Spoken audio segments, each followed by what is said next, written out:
Le grand magazine du samedi, midi, 18h. Les spéciales de RVVS à partir de 15h.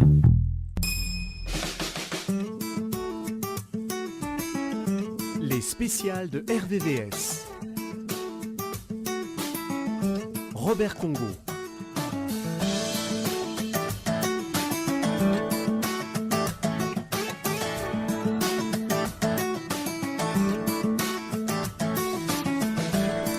Les concertations nationales ont vécu en République démocratique du Congo. L'heure est à l'évaluation des recommandations de ces assises, présentées comme gage de cohésion nationale.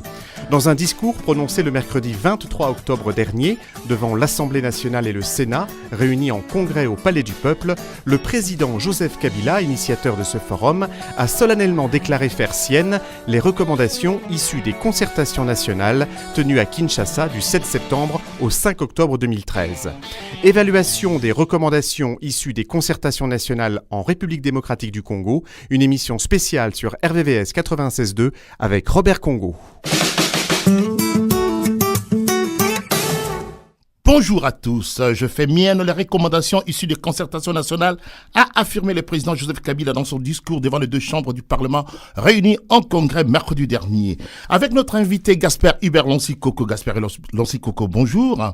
Donc avec vous, nous allons essayer de faire l'évaluation de quelques-unes de ces recommandations. Vous serez interrogé, Gaspard Hubert Lonsi-Koko, par moi-même bien évidemment, mais également par Nzungambadi qui est journaliste à Afrique.tv et à Panafrica International.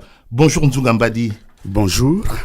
Pour les auditeurs qui aimeraient bien intervenir ou poser des questions à Gaspard Hubert Lonsi-Koko, ils peuvent former le 01 34 92 82 42. Le standard est ouvert.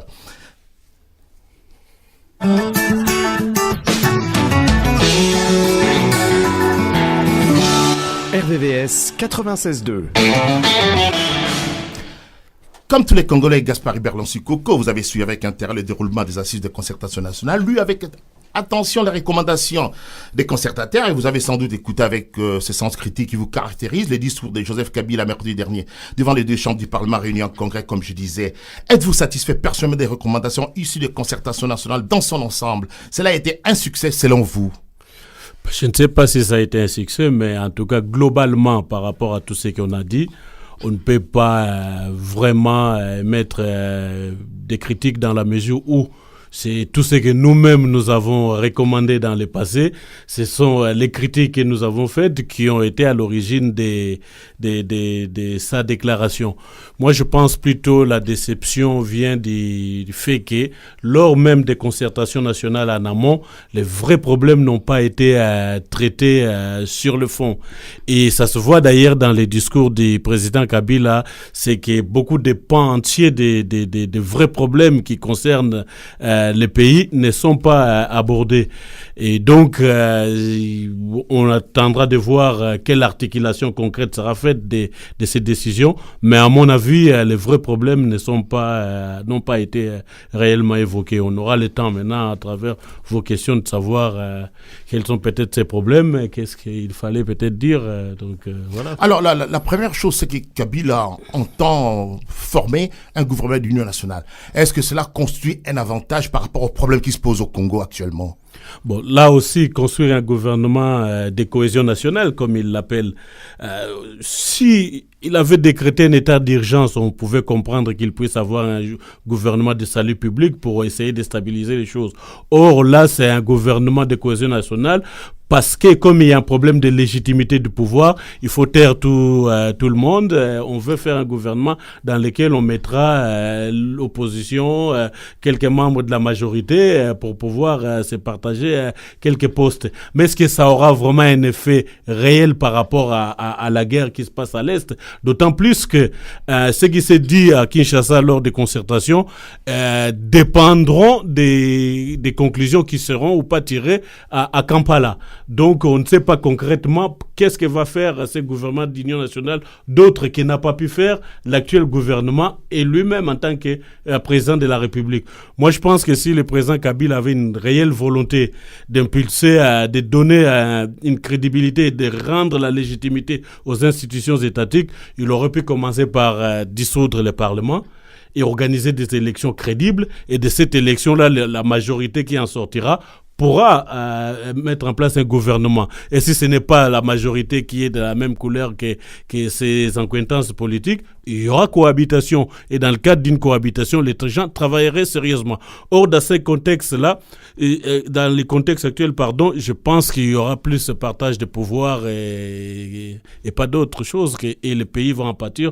On a déjà vécu ça avec le système 1+4 avant 2006. On a vu les résultats. Et on est en train de sombrer encore dans les mêmes erreurs. Ndjougambadi. Oui, alors, Lonsukoko, le fait pour le président Kabila de former un gouvernement de cohésion nationale, comme il dit, est-ce que ça ne risque pas d'introduire une cacophonie dans ce gouvernement? Parce que normalement, d'après les institutions, un gouvernement qui se met en place, c'est pour appliquer un programme donné. Or là, il veut inclure l'opposition et la société civile. C'est peut-être bien, mais est-ce que ça ne serait pas une forme de noyade du poisson dans l'eau? Parce que ceux qui viendront risquent d'appliquer la politique de la majorité. C'est pour cela que je dis qu'on aurait pu avoir un gouvernement, même en cas de cohabitation, à l'issue des élections claires et une majorité qui se dégage. Or là, il va essayer de débaucher dans une partie de la majorité. Et quel sera de l'opposition, et quel sera le statut constitutionnel de ces membres de l'opposition qui vont siéger, qui vont participer à ce gouvernement. Donc, ça sera des gens qui seront d'une autre majorité. Il y aura changement de majorité, si je comprends bien. Donc, il faudra dans ces cas créer une autre position en face. Il va aller débaucher dans la majorité et cette majorité-là, comme c'est le gouvernement d'union nationale, de cohésion nationale, personne nous aura quitté qui que ce soit parce qu'ils sont dans le même bateau et donc il y a un bateau qui risquera d'être un bateau ivre qui va tanguer et c'est le pays qui va en pâtir. Donc il aurait fallu des élections, une majorité qui se dégage et qui forme son gouvernement et si la majorité est opposée au président de la République, cohabitation. Et là, on allait assister à un bel exercice politique pour l'intérêt de la nation. Un gouvernement de cohésion nationale sans l'UDPS et l'UNC des Camérés? Déjà, on peut accorder les crédits à la majorité présidentielle de ne pas être à l'origine des responsables de l'absence de l'IDPS et de l'INC. Mais est-il qu'ils ont fait aussi tout pour que les autres ne soient pas là? Mais bon, ça c'est ma vision. Je suis partisan de ne pas laisser la chaise vide. Moi, à leur place, j'aurais assisté aux concertations et dire toute la vérité en face. Bon, ils n'ont pas participé. C'est déjà difficile pour de dire que c'est un gouvernement d'union nationale puisque le gros bataillon de l'opposition n'y participe pas. Et ceux qui vont participer, ceux de l'opposition qui vont participer, ils ne feront plus partie de l'opposition naturellement. Donc, le terme cohésion nationale n'est pas approprié. Et si l'objectif était d'aboutir à la cohésion nationale, je pense que c'est un échec.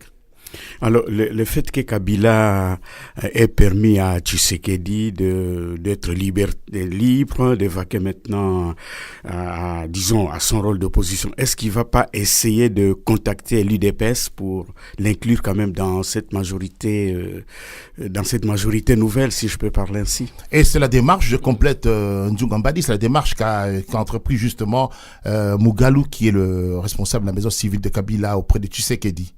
Mais la majorité est libre d'entreprendre une démarche envers une structure politique pour travailler ensemble. Et la structure politique en question est libre de dire oui ou non selon les paramètres qui définissent leurs objectifs. Donc ce n'est pas à moi de répondre à la place de l'IDPS. J'aurais été à la place de Kabila, j'aurais entrepris cette démarche, effectivement. Mais l'IDPS est libre de répondre positivement ou négativement. Mais ce gouvernement de cohésion nationale ne tue-t-il pas la démocratie? Parce que normalement, dans une démocratie, il y a une opposition et une majorité en face. Mais là, il n'y a rien. Mais ceux qui sont en face, soyons clairs là-dessus, ils jouent leur partition. Si leurs adversaires tombent dans le panneau, ça arrange leurs affaires. Donc c'est à l'opposition d'être malin, de savoir qu'on ne peut pas aller dans ces conditions. Moi, en tant qu'opposant, je vous dis qu'il n'y a pas état d'urgence. Donc il n'y a pas de nécessité d'aller dans un gouvernement avec la majorité. Regardez ce qui se passe en ce moment en Allemagne. Angela Merkel est en train de vouloir négocier avec les socialistes pour composer un gouvernement de coalition. C'est à la suite des résultats d'un scrutin précis. Or là, il n'y a pas de scrutin. Comment on peut changer de majorité tout à coup? Tout simplement parce qu'il y a eu pour essayer de contrer la menace qui est à l'Est. Or, dans ce qui est dit lors de son discours devant le Parlement réuni en Congrès, il n'y a aucun élément probant qui montre qu'on va mettre un terme à la déstabilisation du pays à l'Est. Ce qui ressort de leur volonté, c'est seulement le partage de pouvoir. Voilà, est-ce que ce gouvernement de cohésion nationale ne risque-t-il pas de diviser aussi l'opposition? Prenons par exemple le cas du MLC. Vous avez deux camps dans les MLC. D'un côté, vous avez Louaka qui est à Kinshasa, qui a participé à la concertation nationale, et de l'autre, il y a les représentants qui sont à l'étranger, qui se sont opposés à cette représentation. Donc, il y a aussi risque d'affaiblissement peut-être de la démocratie, et comme a dit Robert tout à l'heure. Connaissant comment fonctionne les MLC, je ne pense pas que l'Ouaka aurait participé aux assises de concertation nationale si Jean-Pierre Bemba avait dit non. Donc, à mon avis, et cela n'engage que moi, il y a eu l'aval au plus haut niveau du parti MLC pour qu'ils prennent part à ça. Est-ce qu'ils participeront au gouvernement? Ça, je ne sais pas. Je ne fais pas partie de leur structure politique. Ça, je ne sais pas. Mais effectivement, pour la majorité présidentielle, l'objectif, c'est de torpiller l'opposition. Mais j'ose croire que l'opposition est composée de gens intelligents qui ont vu les pièges et qui n'accepteront pas de tomber dedans. Mais sinon, s'ils tombent tous dedans, on les mettra dans la majorité et il nous revient de faire émerger une autre opposition. Mais Gaspard Iberlonsico, quand on parle de Matata Mponyo qui pourrait remplir la primature, comprenez-vous que Matata Mponyo puisse continuer à exercer son rôle de Premier ministre dans un gouvernement d'ouverture et de changement politique? Je ne suis pas là pour... Et on peut parler d'un gouvernement d'ouverture. Je ne suis pas là pour défendre les intérêts de la majorité. C'est à eux de voir qui va gouverner ces... Mais il y a aussi l'opposition dans ce futur gouvernement. Il y aura l'opposition dans ce futur gouvernement, justement. C'est au président de la République de nommer son Premier ministre. Et puis, si les différentes parties acceptent ce Premier ministre, ils vont faire partie de ce gouvernement. Sinon, s'ils ne l'acceptent pas, ils claqueront la porte. Mais ce n'est pas en tout cas à moi d'aller lui dire quel Premier ministre choisir. Non, qu'il choisisse Matata Mponyo ou quelqu'un d'autre. Mais est-ce que dans ces cas-là, c'est vraiment un gouvernement d'ouverture? Ce n'est pas un gouvernement d'union nationale, c'est un remaniement. Dans ces cas, si on garde le même Premier ministre, il y a quelques ministres qui changent, c'est un remaniement. Or, un remaniement dans le contexte actuel doit se faire dans le cadre de la majorité. C'est pour cela que je dis que les choses sont déjà biaisées d'avance et qu'ils vont essayer de débaucher dans l'opposition pour élargir leur majorité et reconfigurer autrement les paysages politiques. Alors comme disons que Kabila avait promis la protection de ceux qui sont à la Cour pénale internationale, notamment Jean-Pierre Bemba, donc il a dit qu'il va leur accorder une protection consulaire. C'est pas une façon de tendre la main au MLC? Avant déjà de l'envoyer à la CPI, il fallait penser à ça, qu'il y aurait un problème de cohésion nationale. Et deuxièmement, au point où nous en sommes, je pense pas que les problèmes, la décision relève du gouvernement congolais, sauf si l'arrestation de Bemba a été une arrestation purement politique et que le gouvernement savait quelque chose pour l'envoyer à la CPI. Donc si le gouvernement aujourd'hui peut le sortir de la CPI, on peut se dire qu'il y était pour quelque chose en douce dans son arrestation. Le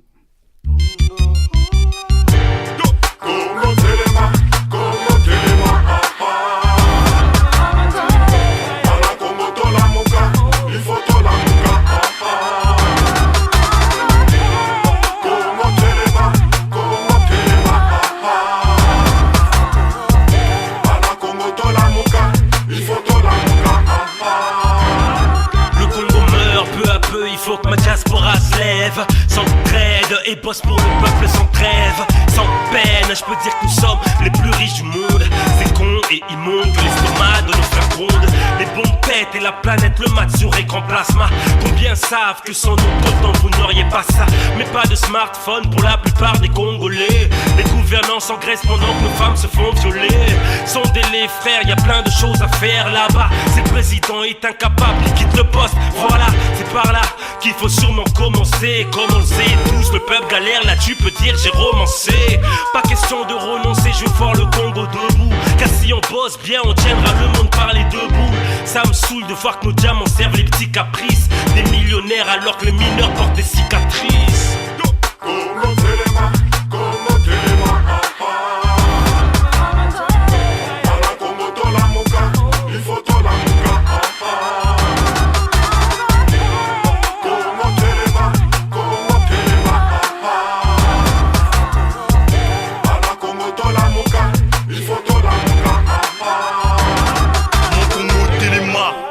Les marches et ôter les masques sur les visages d'une populace qui veut mettre les gaz. Lève-toi, même si l'Occident ne veut pas que tu grailles. C'est ton élévation qu'on attend, nous les diasporas d'Europe jusqu'aux USA. Évolue, résilie les pactes avec les États qui se blindent la panse sans te donner ta part. Blague à part, reprends le contrôle, mets-toi à la page comme ton cousin du Sénégal. Et la foi en ton patrimoine, la patrie n'a plus besoin de personne pour diriger ses terres. Y'a qu'en ces termes qu'elle franchira le cap des nations prospères. Il sait du père, mais le cœur y est un peu comme à l'ancienne. Fini la sieste, faut aller de l'avant, penser au siècle d'après. C'est vrai que ça presse, on a du retard aux yeux de la presse. Nos richesses prises en otage ou menottées dans l'immédiat, on est bloqué.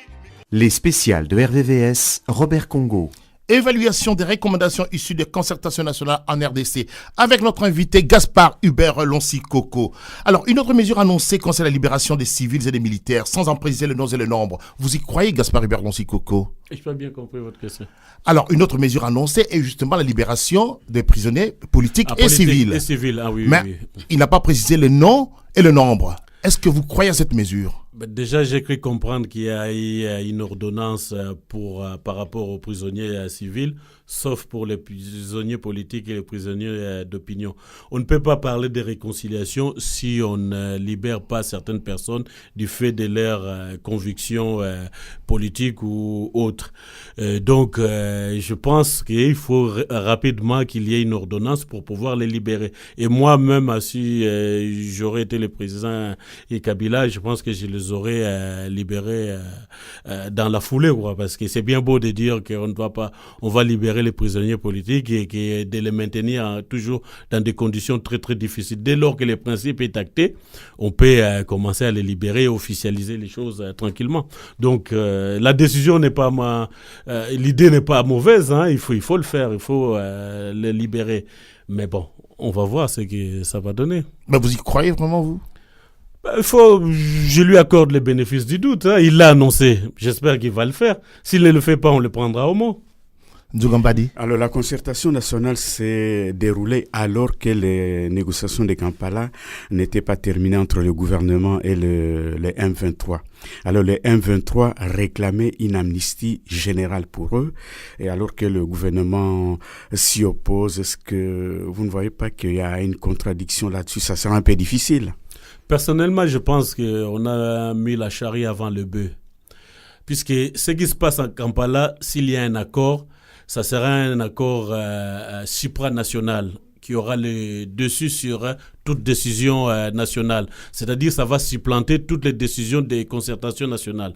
Et si vous regardez les 10 points qui devaient être ou qui sont en train d'être étudiés à Kampala, il y a les 5 points étudiés les 5 thématiques des concertations nationales figurent parmi les points qui seront débattus à Kampala. Admettons qu'on a adopté des résolutions contraires à ceux qui ont été prises à Kinshasa. Il y aura conflit entre les deux décisions, les deux conclusions. Et c'est Kampala qui l'emportera. Donc, je pense que c'était une erreur de faire les concertations nationales avant d'avoir résolu, fini le pourparlers de Kampala. Oui, et d'autre part, le président déjà a pris une certaine position en disant que ceux qui ont pris des armes, notamment les M23, n'auront pas droit à l'amnistie. Donc tout à fait. Et Lambert Mende, le ministre Mende, a fait les déclarations dans ce sens. Et puis Marie Robinson aussi. Et à ce niveau-là, quand on veut jouer sur le terrain diplomatique, il y a des décisions de prise de position qu'on ne prend pas publiquement, sauf si on veut aller au clash.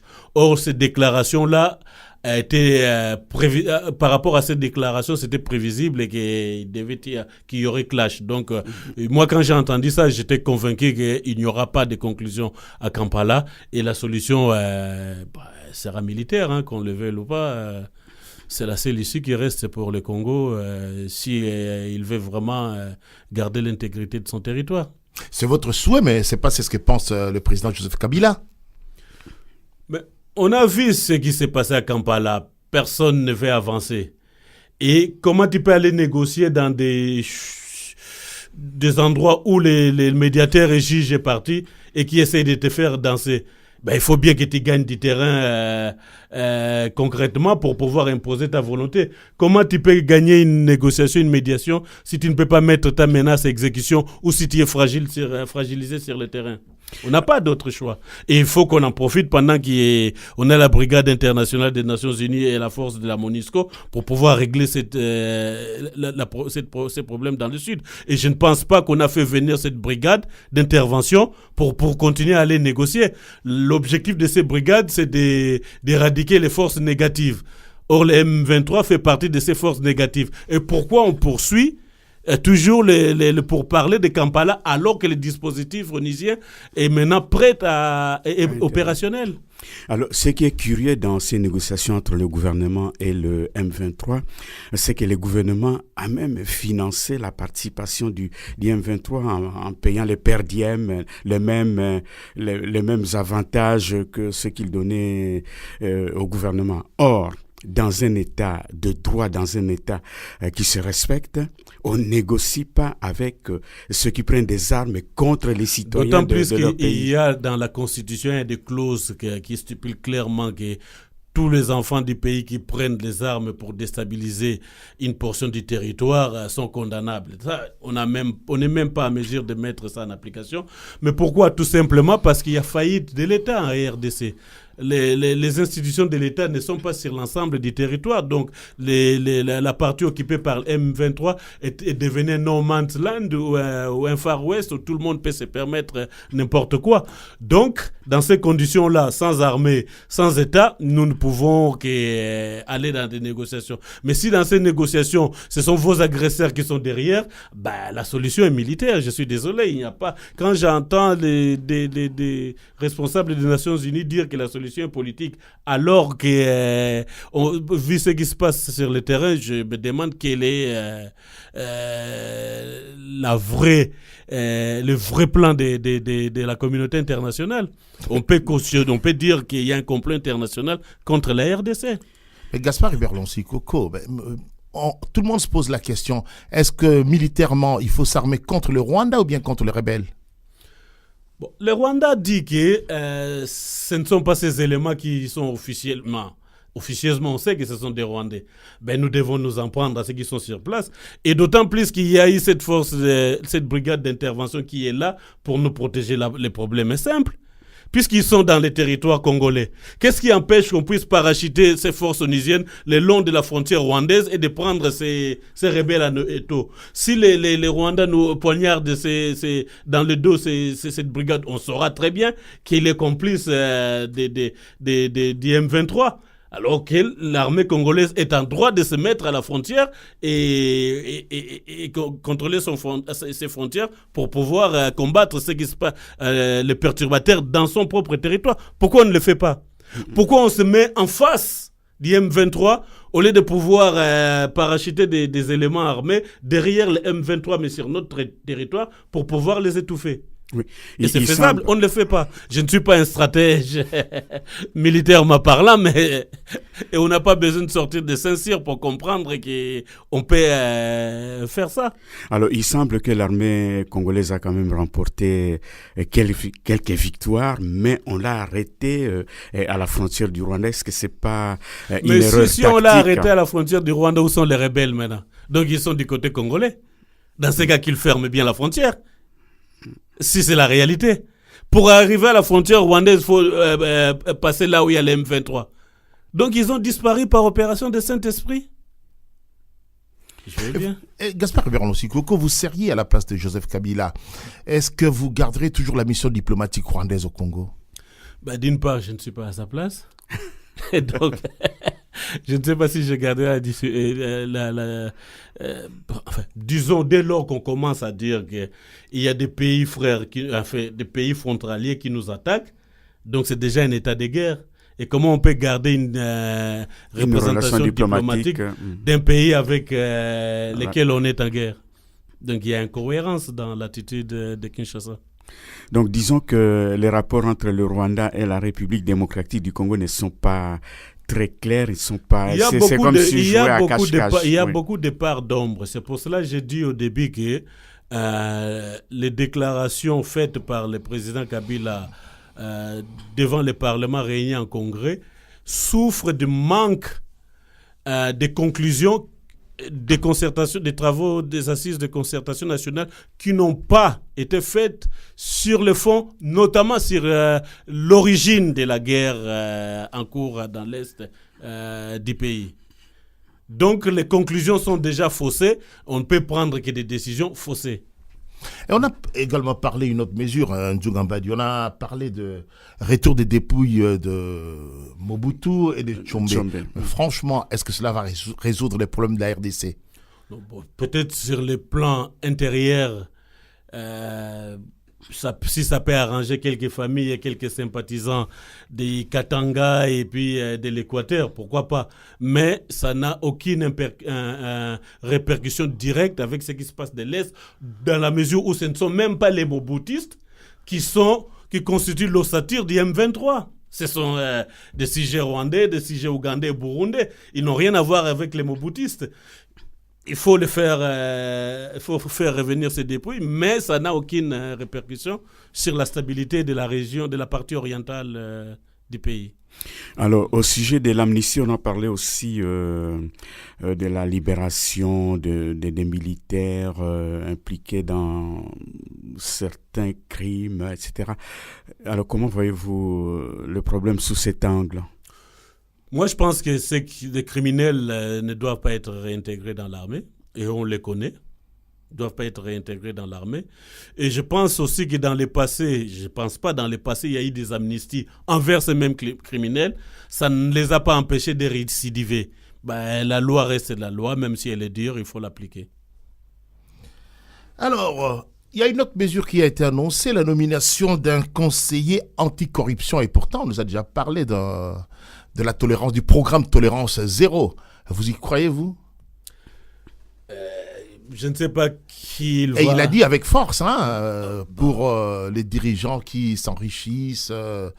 C'est pour cela, dès le début, j'ai dit que globalement, on ne peut qu'approuver les discours du président de la République. Mais c'est dans l'articulation... dans l'articulation de ces décisions qu'on verra s'il a dit la vérité ou pas. Parce que je ne sais pas qui ils vont contrôler, ces agents, parce que la plupart des gens qui pillent les pays sont même au gouvernement, sont dans les plus hautes institutions de la République.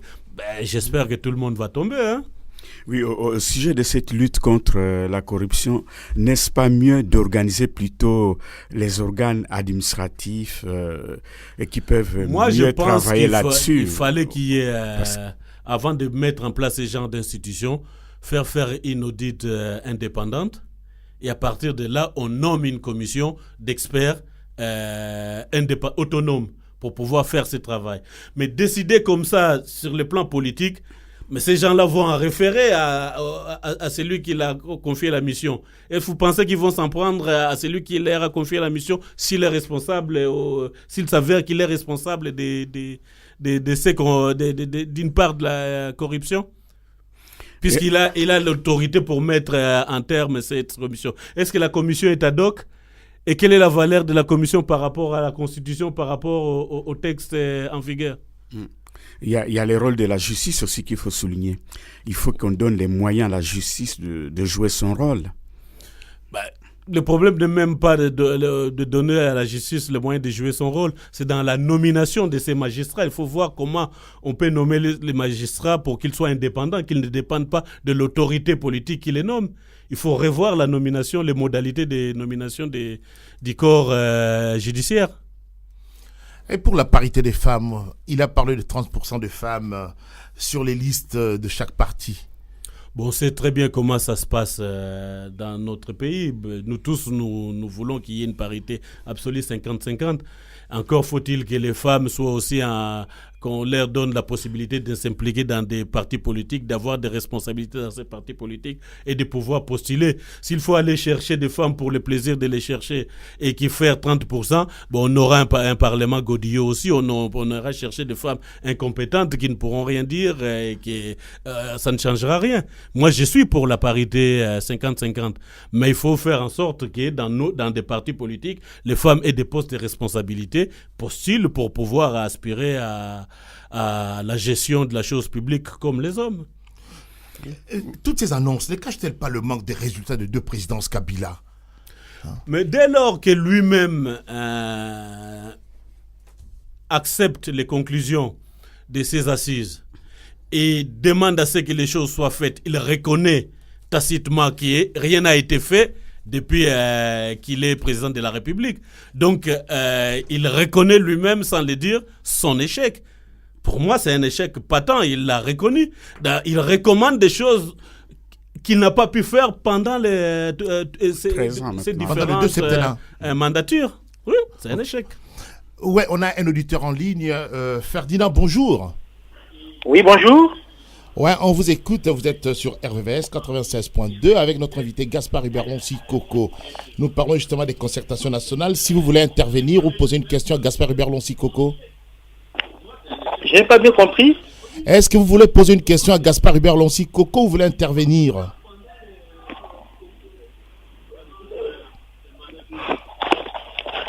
Allô, non, je voulais poser une question à Gaspard Loncy Coco. Ouais, Gaspard t'écoute. Posez votre question, monsieur, je vous écoute.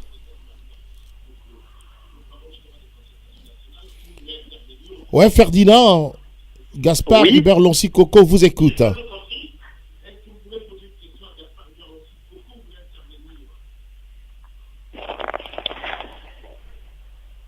Allô, je voulais poser la question. Ouais, allez-y. On vous écoute, posez votre question.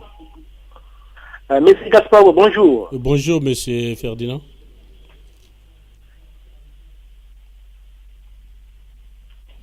Posez la question. Posez la question, on vous écoute. Allô? Vous êtes en ligne, monsieur Ferdinand. On vous attend. Vous posez votre question à monsieur Coco. Bon, on va continuer. On va juste parler des élections avant de répondre Ferdinand. Et on va parler des élections.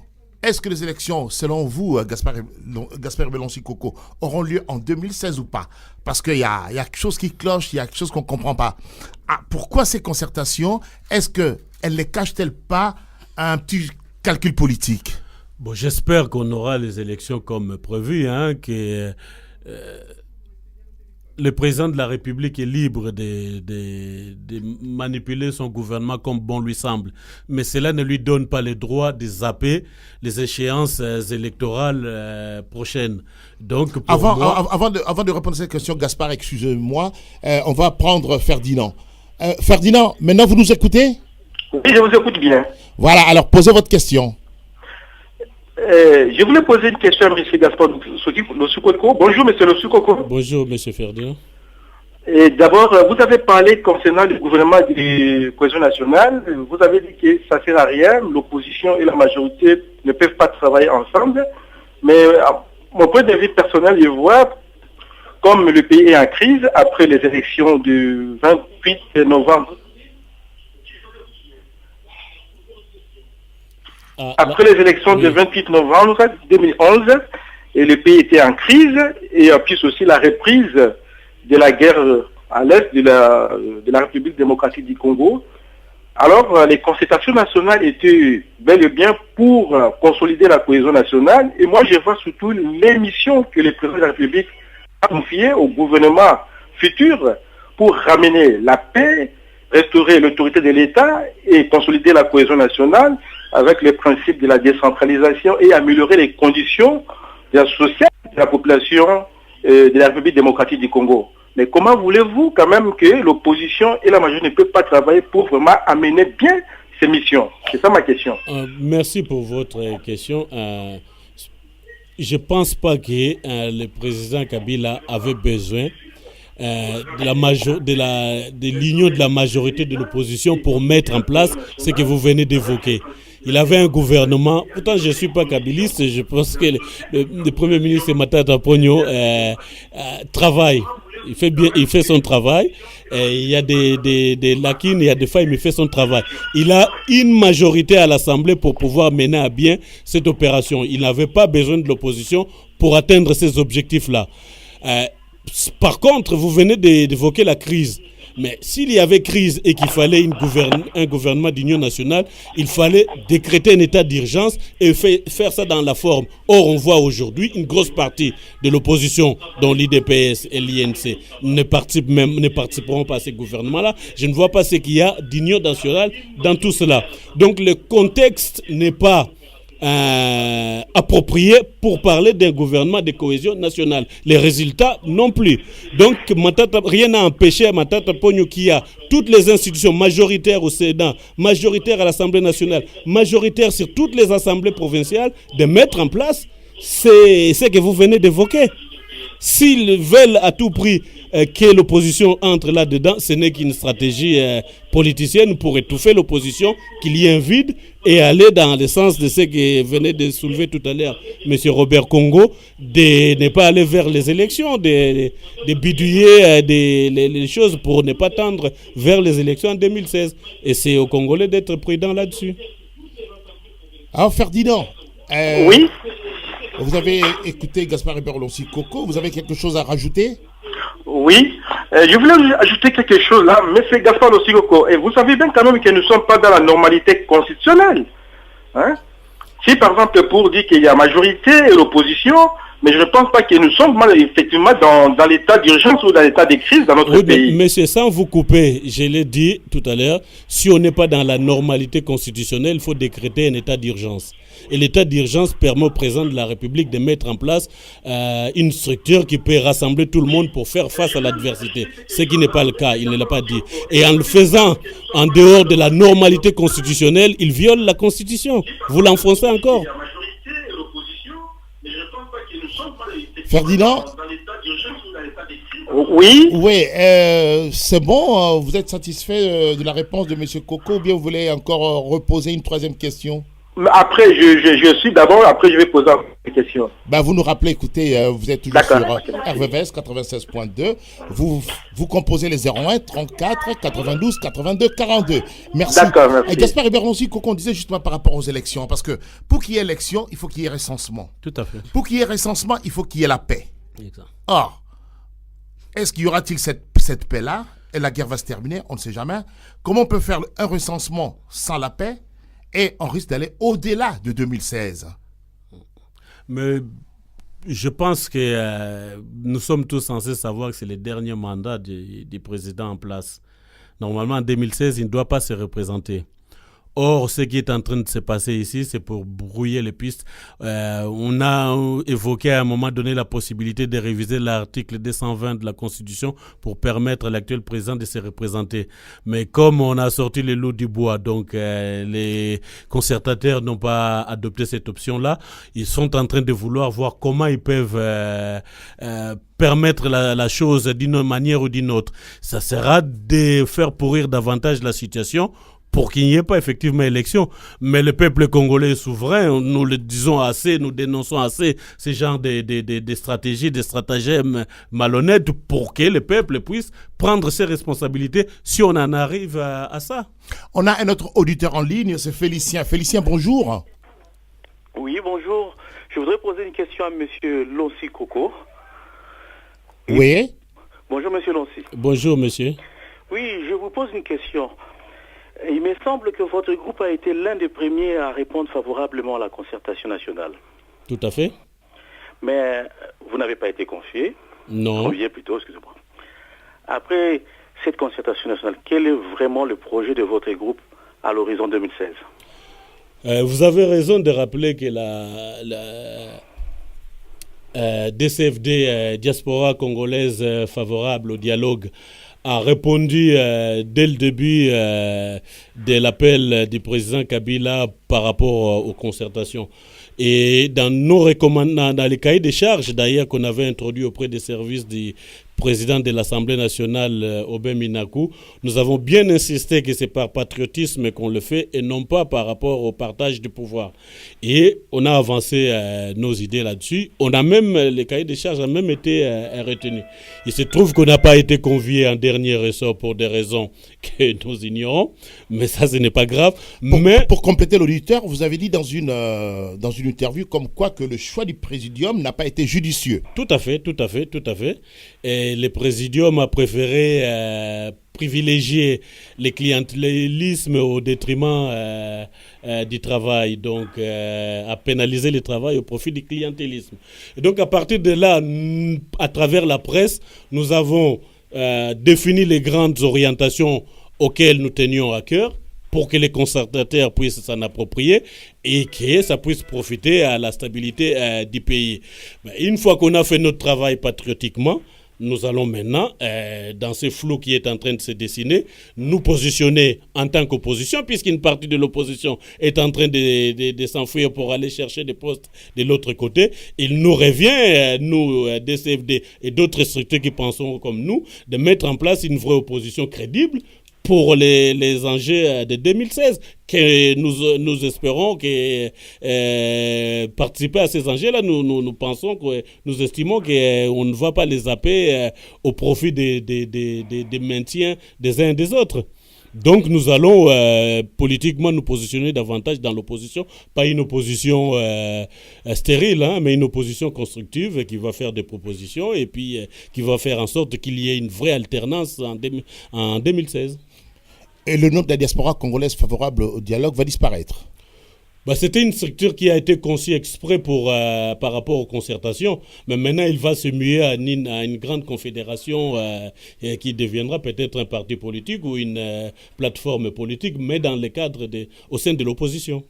Félicien, vous avez une autre question à poser ? Oui, j'ai eu la réponse à ma deuxième question que vous avez posée.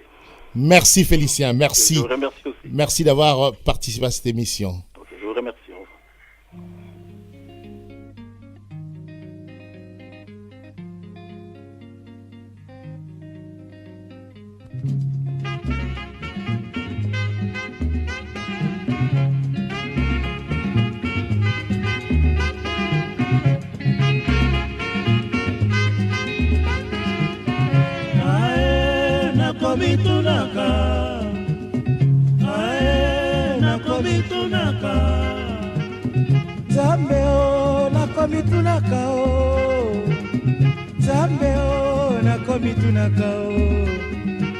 Poso mwindo eutande wapio, poso mwindo eutande wapio, koko na biso ya kala yenanie, Yesu mwana nzambe yende mondele, Adamu na Eva bango nde mindele, basantu nyonso bango pe mindele, pona nini yo nakomitunaka.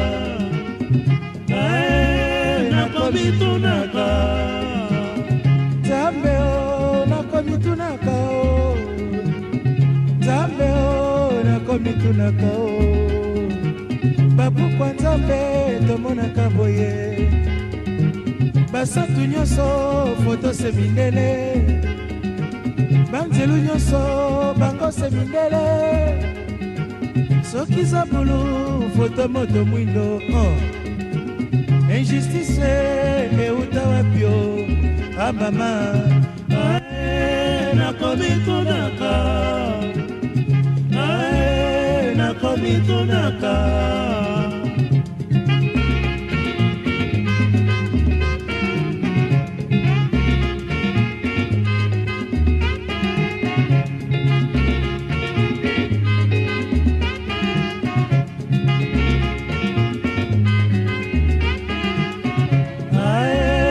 nakomitunaka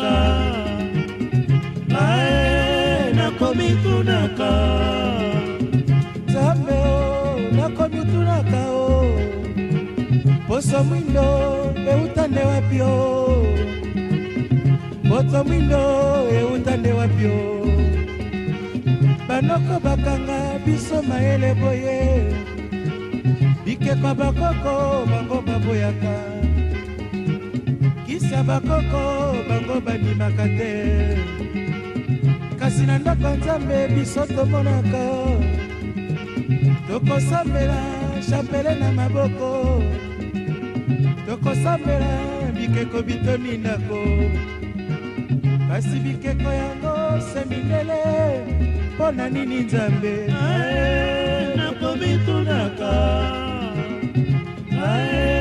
nakomitunaka Nzambe nakomitunaka baprofete mindele biso tondimaka kasi bato mwindo bango bandimaka te mpo na nini Nzambe osala biso boye Afrika biso efungwani. Robert Congo, les spéciales de RVVS.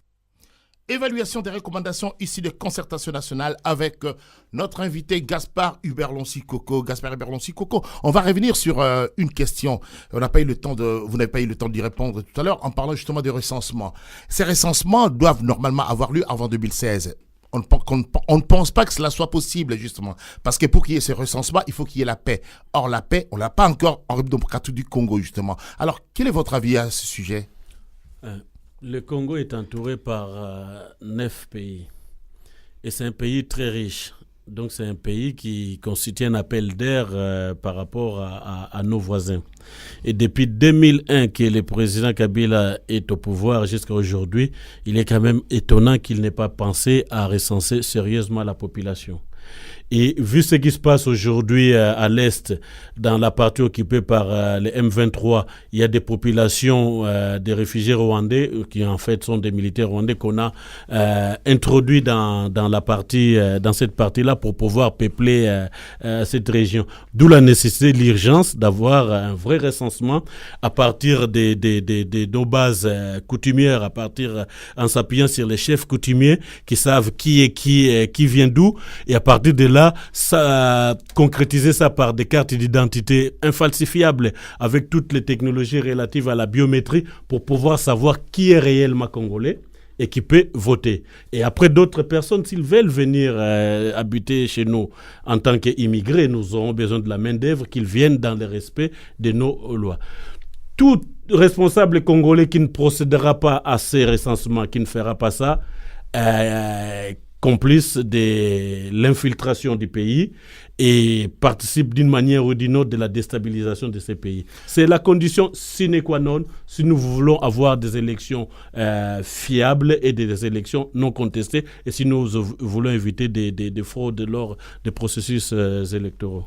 Parce que vous pensez que les chefs coutumiers peuvent remplacer le service d'identification? Non, ils ne peuvent pas remplacer, mais ils peuvent, en cas de doute, témoigner, dire que telle personne ne fait pas partie de telle personne. Vous savez comment sont faites nos cartes d'identité. On peut quand même se faire des idées et avoir 5 ou 6 témoins venant du coin précis où la personne prétend être pour pouvoir dire si effectivement il connaît sa famille. Il y a des possibilités quand même pour pouvoir identifier un Congolais d'origine d'un étranger. Voilà, pour compléter un peu ce que dit Loncy-Coco, prenons le cas de la France, les recensements, c'est fait au niveau des communes. C'est-à-dire que les agents passent dans les maisons et la commune, les maires d'une commune connaît quand même ses habitants. On dirait que vous lisez dans ma pensée, parce que très prochainement, je sortirai un Alors ouvrage... que chez nous, pourquoi les Africains ont du mal à établir des listes électorales, alors qu'aujourd'hui, on a des ordinateurs, on a des gens formés qui peuvent faire ce recensement dans un délai. Ici, chaque année, on actualise les listes électorales. Donc, le citoyen va à la mairie, si le jeune atteint la majorité, il va s'inscrire à la mairie et les gens peuvent témoigner pour confirmer que tel ou tel est congolais ou pas. Mais dans l'ouvrage que j'ai publié dans à peu près un mois ou un mois et demi, intitulé « Ma vision pour le Congo-Kinshasa et la région des Grands Lacs », je parle de cette problématique-là. Et juste pour répondre sur ce volet-là, à long terme, moi je pense que la CENI ne doit plus exister. Ce n'est pas son rôle de répertorier les électeurs et d'adresser des cartes d'électeurs. Il faut qu'on puisse mettre en place... La Commission nationale... la Commission électorale nationale indépendante. Il faut qu'on puisse redynamiser l'administration congolaise et permettre aux collectivités locales d'avoir leur propre dispositif pour recenser leur population et pour leur donner la carte d'électeur. Ce n'est pas à la CENI de le faire. Donc il faut qu'à long terme on aboutisse à ça. Mais encore faut-il déconcentrer l'administration étatique et permettre à l'État d'être partout pour rendre les services qu'on attend de lui aux administrés. L'Onsi Congo, je peux même dire que ça existait avant au Congo. C'est-à-dire que le Congo a beaucoup reculé parce qu'avant même vous que comprenez la France, pourquoi j'aspire à présider la République démocratique du Congo pour remettre les choses en place. Avant même que la France n'ait des cartes infalsifiables, le Congo avait ce genre de cartes. Il y avait même les numéros que les anciens ont SD. Voilà. Donc moi, je vois ça dans les documents de mes parents. Autrement dit, c'est possible de restituer. Tout à fait. Ce n'est qu'une question de volonté politique. On n'est pas à la tête d'un État pour se servir soi-même. On est là pour l'intérêt des administrés.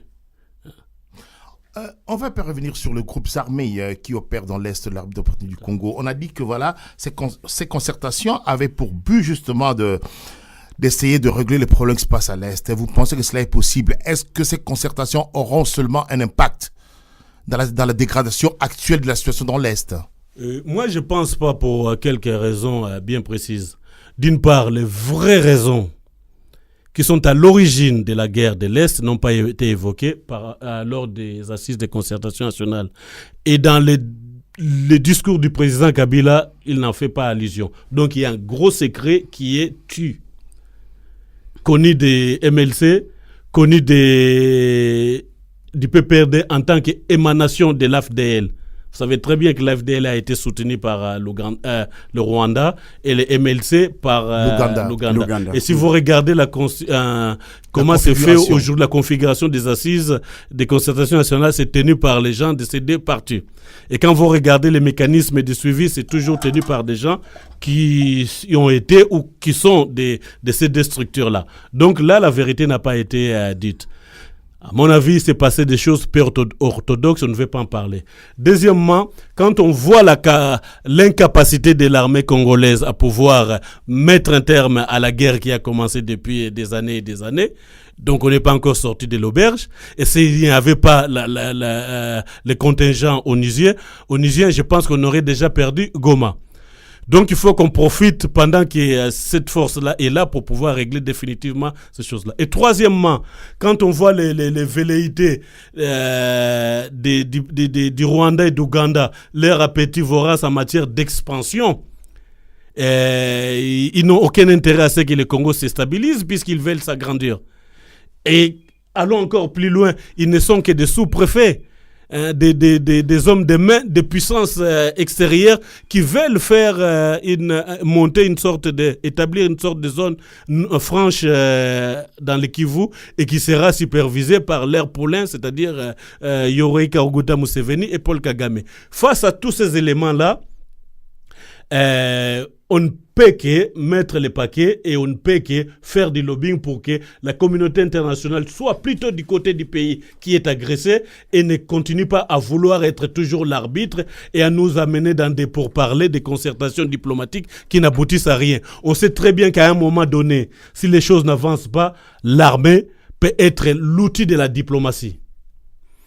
Voilà, là vous avez souligné les vraies causes de la guerre dans l'est du pays. Il y a d'abord l'appétit des grands groupes économiques qui profitent des richesses du Congo. Et ils ont intérêt à ce que le Congo soit instable pour avoir ces matières à moindre frais. Voilà. Et aussi, ceux qui veulent s'agrandir, ils vont mettre leur population dans les partis occupés, devenir majoritaires et demander un référendum d'autodétermination pour se déconnecter administrativement de la République démocratique du Congo. Et le Rwanda aura la même mise sur le Kivu et l'Ouganda aura la même mise sur la province orientale. Voilà. On a un auditeur en ligne, c'est Ferdinand. Ferdinand, rebonjour. Bonjour, monsieur Congo. Ouais, on vous écoute. Je voulais poser une question encore à monsieur Gaspard Losikoko. Oui. Monsieur Gaspard, vous avez beaucoup écrit sur la crise à l'est de notre pays, notamment massif sur l'économie administrative, le complot international sur la RDC. Mais j'ai une question directe. À qui profite cette guerre? La guerre profite au Rwanda, profite au Burundi, profite aux multinationales qui sont derrière le Rwanda et le Burundi, mais profite aussi à quelques barons à la tête du pays. Parce qu'on ne peut pas venir systématiquement piller chez toi et sans que tu trouves la solution. Si tu ne la trouves pas, cette solution-là, c'est que tu as un intérêt à ce que ça se passe de cette façon-là. Et c'est pour cela, monsieur Ferdinand, en tant que Congolais, et il va falloir, peu importe nos obédiences politiques, il va falloir de notre part une grosse volonté patriotique pour pouvoir sauver le pays et voir après comment on peut consolider les vraies bases qui permettront à nos enfants de bâtir les grands Congo des siècles à venir. Et vous parlez justement des barons du régime. Parmi les barons du régime, il y a lui-même le président de la République. Il dit qu'il faut... il demande justement aux groupes armés de déposer les armes et de le rendre un vœu pieux. Moi, je ne demande qu'aux grands parleurs d'être des grands faiseurs.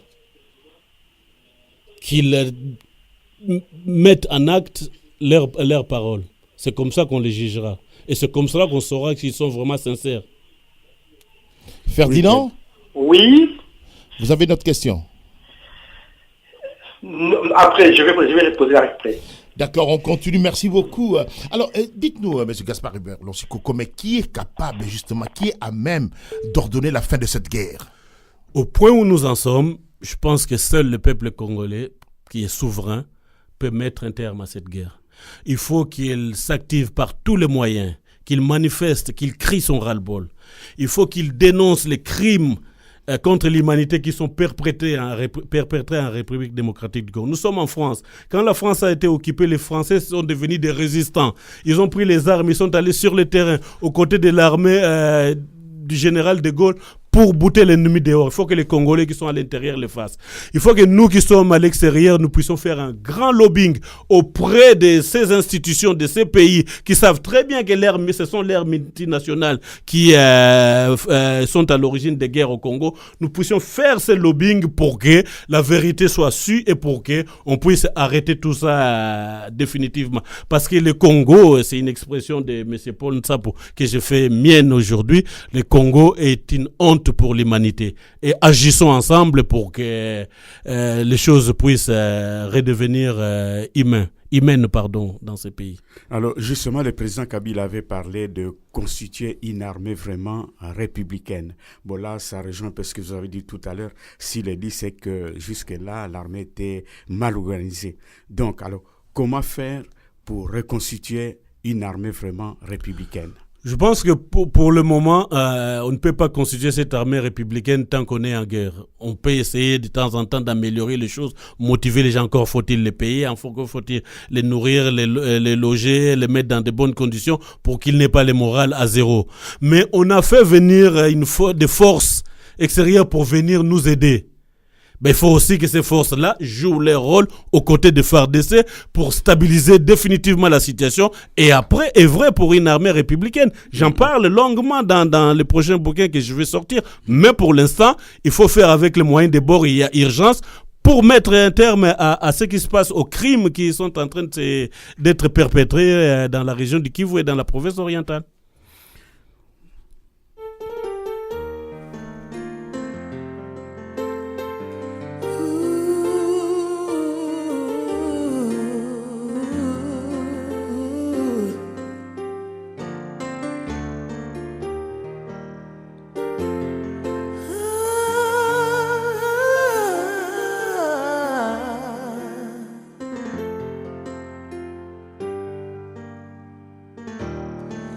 À mes enfants que je laisse, que peut-être je ne reverrai plus, qu'on leur dise que l'avenir du Congo est très beau.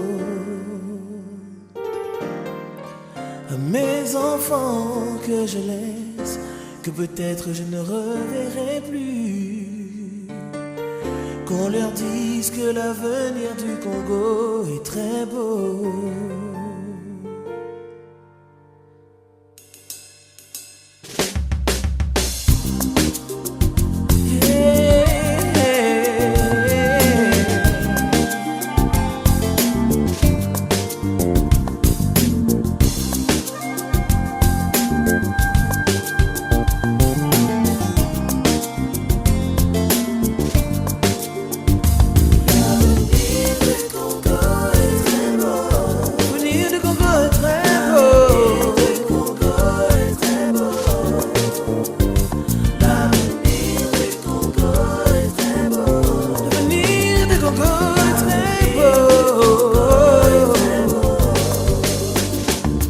Mes enfants que je laisse, que peut-être je ne reverrai plus, qu'on leur dise que l'avenir du Congo est très beau.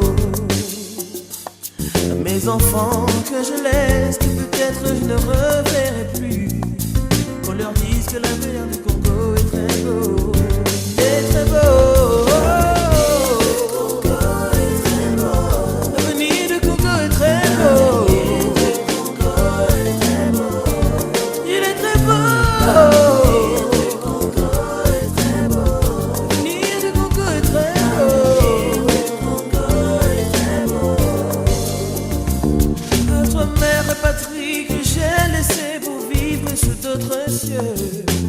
Qui dans cette guerre atroce a déjà perdu plus de 6 millions de vies. Je te dédie ce cri d'espoir pour la restauration de mon pays, pour que mes enfants retrouvent la fierté de t'appartenir. L'avenir du Congo.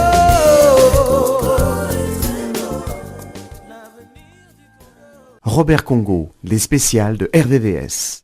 Évaluation des recommandations issues des concertations nationales en République démocratique du Congo avec notre invité Gaspard Hubert Lonsi-Koko. Nzungambadi, vous aviez une question à poser à Gaspard. On vous écoute. Alors, Gaspard Lonsi-Koko, le président Kabila a parlé de redonner le bien-être aux citoyens congolais. Et par bien-être quotidien, je pense notamment à l'électricité. Nous avons Inga vend de l'électricité à l'étranger, mais les gens n'ont pas d'électricité à Kinshasa. Il y a ce qu'on appelle des lestages pratiquement tous les jours. Or, les entreprises ne peuvent pas fonctionner sans électricité. Et c'est normal. Pourquoi ne pas valoriser, pourquoi ne pas dynamiser la Société nationale d'électricité? Ça, c'est le problème épineux. Hein? Il n'y a pas que l'électricité, il y a l'eau aussi. C'est les deux denrées qui doivent être à la portée de tous les Congolais dans un pays où il y a de l'eau en abondance, où il y a des milliers de lacs, des centaines de lacs. Donc, je pense qu'il faut le faire. Mais il faut plutôt aussi, même si on le fait, il faut que les gens aient les moyens de le payer. C'est là où je suis très content d'avoir mis dans la bouche du président Kabila la notion de la valorisation de la classe moyenne. Dans mes 120 propositions dans l'optique de l'élection de 2011, j'avais soulevé ce problème de la classe moyenne. C'était l'une de mes ambitions. Donc, et comme on ne peut pas mettre en place cette classe moyenne en très peu de temps parce qu'il faut créer des emplois, il faut qu'il y ait un pouvoir d'achat, il y a la diaspora congolaise qui, elle, peut déjà en très peu de temps constituer cette classe moyenne. Qu'on lui facilite, qu'on arrête toutes les tracasseries à l'encontre de cette diaspora congolaise et qu'on reconnaisse, clarifie carrément les caractères inaliénables de la nationalité congolaise d'origine. Comme ça, on aura en 2 mois une vraie classe moyenne congolaise avec un vrai pouvoir d'achat qui pourra permettre au trésor public d'encaisser le plus d'impôts possible. Au sujet de la diaspora congolaise, justement, le président Kabila dit qu'ils vont donner des facilités consulaires à cette diaspora, mais il n'a pas parlé du droit de vote, par exemple. Non, c'est ce que nous on demandait, mais ça fera partie des combats à mener. Si lui ne le fait pas, moi je le ferai. C'est pour cela que je veux être président de la République pour rétablir les droits des Congolais, peu importe leur lieu de résidence. Ouais. Ce n'est que les Congolais ne s'inquiètent pas. S'il ne le fait pas, en 2016, je ferai partie des gens qui vont amener toutes ces nouveautés. La diaspora congolaise favorable au dialogue va se muer en parti politique ou en plateforme, vous l'avez dit. Donc, les combats politiques continuent. Bien sûr, on ne se bat pas pour baisser les bras au moindre accrochage. Gaspard Hubert Lonsi Koko continue son combat politique, publiera bientôt aux éditions L'Harmattan un livre intitulé « Ma vision pour les Congo-Kinshasa et les régions de Grand Lac ». De quoi s'agit-il, Gaspard Hubert Lonsi Koko? En fait, je donne ma vision chiffrée sur le budget 2014, à quoi ça doit servir, et je fais des projections de croissance de 2014 en 2019, en partant de 10% en 2014 pour finir à 18,68% en 2019. Et si même on récupère de l'argent perdu dans les circuits informels, on peut même aller jusqu'à 20%. Et aussi, je parle de notre armée, sa déclinaison, sa composition et sa force de frappe.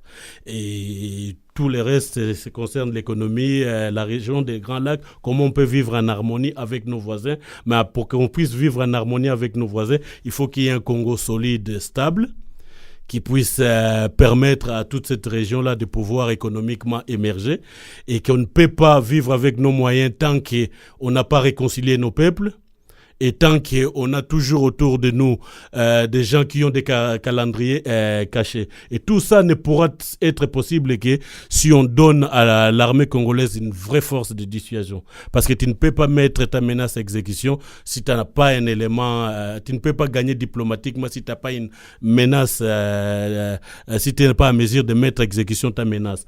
Donc nous voulons une armée défensive, mais capable de réagir à tout moment pour la défense du pays. Et nous voulons que nos voisins, s'ils veulent venir travailler chez nous, que ça se passe dans des conditions saines et claires. Mais pour cela, il faut qu'il y ait un grand Congo avec un État existant et qui puisse s'épanouir à travers la région et à travers son continent. Djougambadi?